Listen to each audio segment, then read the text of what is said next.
So thank you, Stephanie, so much for agreeing to being on the Health Analytic Insights podcast. I'm really excited about our conversation and talking about your career and progression in tech. And my first question is, would you be able to provide listeners and myself with a little bit of background about, what you studied in school and how you ended up working at Amazon? Yeah, absolutely.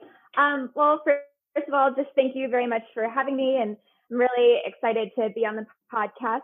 My background, so I have a bachelor's in marketing, and when I was in my senior year in my university, then they basically told us a lot of people with marketing degrees go into sales.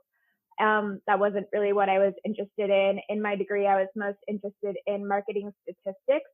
So then after graduating, I moved to Seattle and I got a job at a small company in their sales department, but as an analyst. And in that company, then I eventually worked myself up into a manager position. That job is where I really started to get into analytics. I decided to start pursuing my master's. So I ended up getting an MBA in data analytics from there. And then at the same time, I also transitioned over to working at Amazon Web Services, which is where I currently work. Currently, I'm a data analyst in one of their sales orgs. Oh, that's really cool, especially getting your MBA.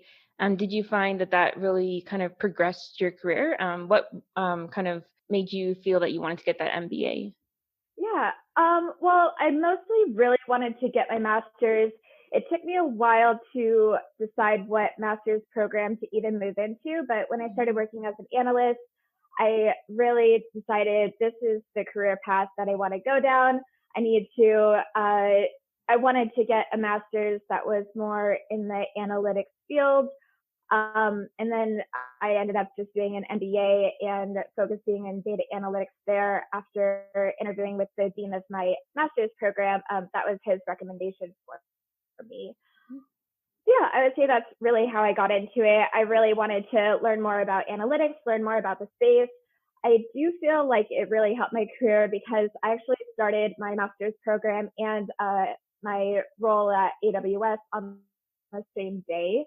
So it Oh, was wow. really cool doing both of them in tandem.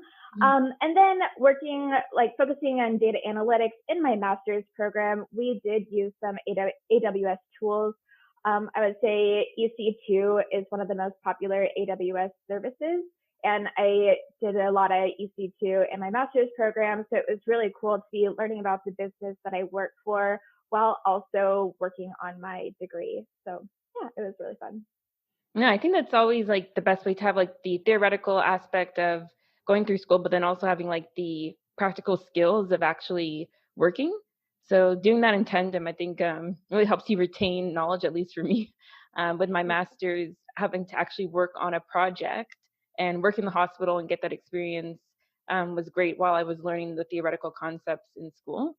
So I can definitely see how that's really beneficial.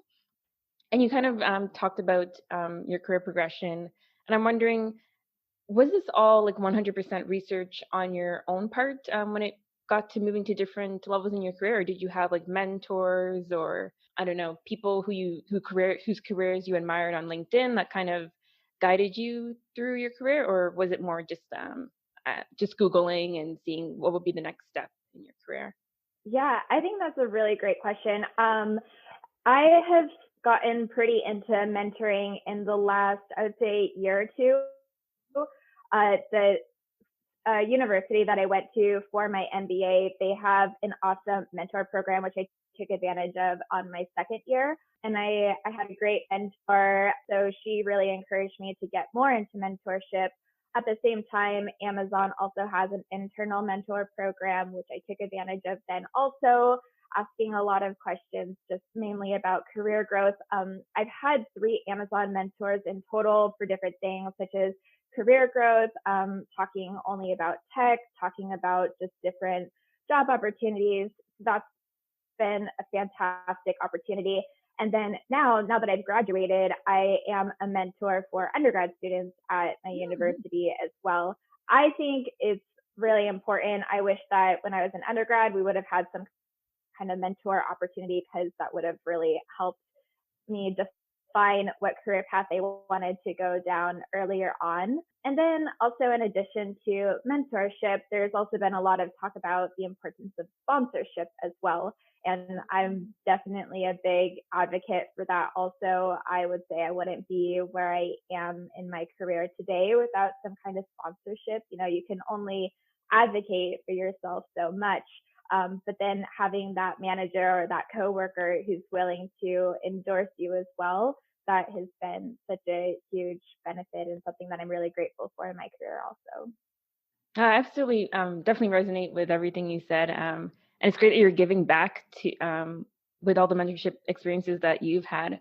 I heard something where, in terms of line when it goes on to sponsorship, people who can advocate for you when you're not in the room and talk about the skills that you have is so powerful. And I think that's, again, it's not something that's really talked about within when you're, studying in school. I think that the importance of networking and networking in a way that's authentic is not really talked about again as much in school, and having like that network group is so important because sometimes just applying on LinkedIn and Indeed and just throwing your resume into a black void is just, it can be very, very demoralizing. But having people that you can talk to, actually ask them about, am I formatting my cover letter properly, what are the questions I need to ask in the interview, it can be so valuable to have that group. So I'm really glad that you brought up like mentorship and sponsorship, because I think that's just, now these terms are just coming to light. And no, I think it's really important skills for people in high school and undergraduate to learn. So yeah, that's really, really great that you A brought. thousand percent. I agree with that. And I guess just one thing to add on too is with my undergrad mentor students, a question I get a lot is how do I network? And it's when you think about networking, you think about kind of those LinkedIn messages to someone that you don't know that you just mentioned. And to me, that hasn't been what networking has been at all. It's been, keeping in contact with people from when I was an undergrad, having a really good community in my MBA program, getting along and staying in touch with people I've worked with in the past. And so just as you progress in your career, you're building this network and it's not full of strangers that you've been reaching out to, Hmm. cold calling all this time. It's people that you have really gotten to know. And so that's something I've really been trying to drill into them. No, very, very good tips. Very good tips. Just if we move to more like the technical aspect of your job, like what are some data tools that you use, SQL or Python, or data tools that you use on a day-to-day basis at Yeah, Amazon? yeah, definitely. So the tool that I use most, surprisingly, maybe not surprisingly, I want to call out is Excel. I Hmm. think that Excel is a little bit underestimated and undervalued, but in my opinion, it's a tool that isn't going to be replaced for a really long time. But then, of course, I try to work in more advanced tools to supplement Excel, make my life a little bit easier. The number one tool would be SQL. I use that quite often. Data visualization. I've also started working Python into what I'm doing also. I've used R. It's personally not really my favorite. So trying to utilize Python when when R would be useful, but trying to avoid that. Yeah. And how do you go about picking up those skills? Was it, did you use online courses, or is it mainly just through your day-to-day job? Yeah, I would say that it's a combination of both.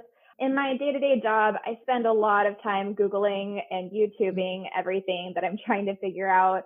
But then I think everything that I use, SQL, Tableau, R, Python, I did dabble in all of that when I was working on my master's program. So for me, focusing on data analytics for my master's, that's another area that it really helped.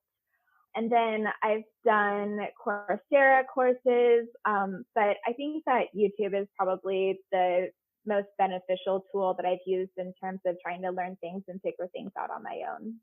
Mhm. Yeah, definitely YouTube, especially for a SQL Server. There is a YouTube channel that I will link in the show notes because I can't remember the name right now, but This person has given some great videos on how to use SQL Server and just like SQL Server interview questions. But I found that I'm definitely a visual learner when it comes to some of these data tools. So having YouTube videos to actually understand the concepts has been helpful.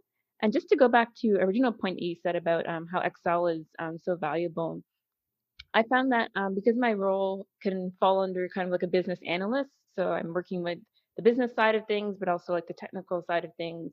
I found that Excel is kind of like the great equalizer because people in the business they can do things in Excel and kind of communicate what they want to see, and then I can translate that to a more technical tool like Power BI or SQL or whatnot. So I think that I definitely agree with you that Excel is not going away anytime soon, and I think it is a good tool to bridge kind of people on the business side versus the technical side.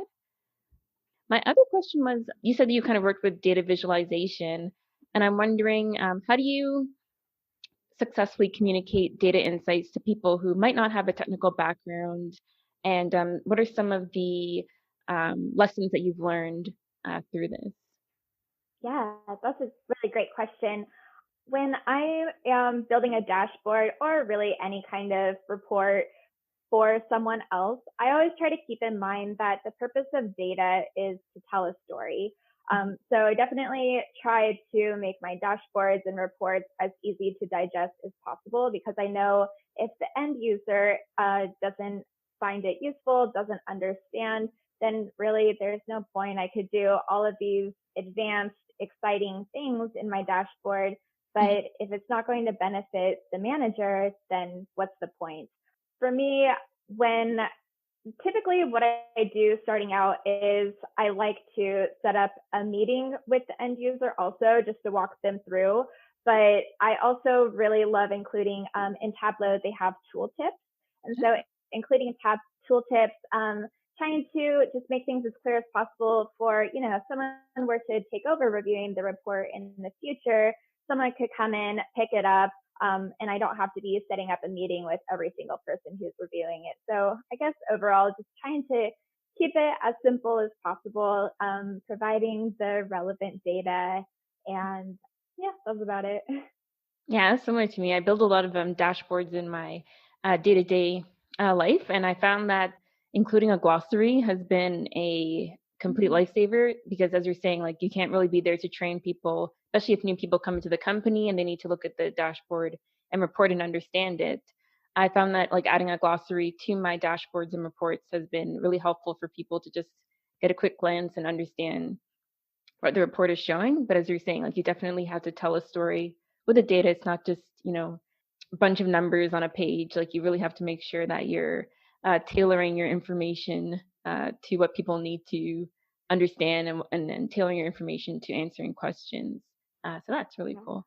I also want to ask you more about the cloud side of things when it comes to AWS because I'm really interested in cloud-based technologies. I think we're seeing this also in the healthcare industry and other industries, like a move to cloud-based technologies versus, on-prem solutions. So, what are your thoughts on this? And do you think the inevitable future will be that the majority of companies will host their data on remote servers? Yeah, that's an exciting question. It definitely seems right now to be the norm of everyone transitioning over.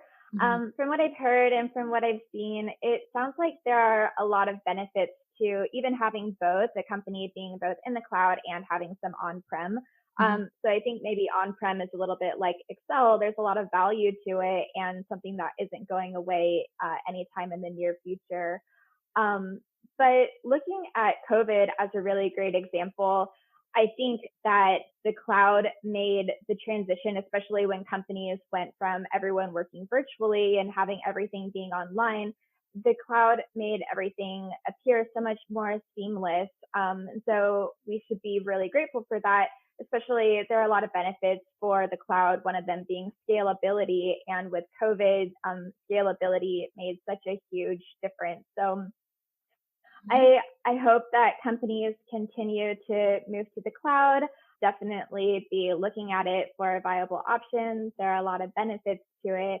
But then also just, you know, taking everything seriously in terms of privacy, security, and really thinking everything through and making sure that if they're moving to the cloud, their customers are not being, their data isn't being sacrificed, or everything's still safe.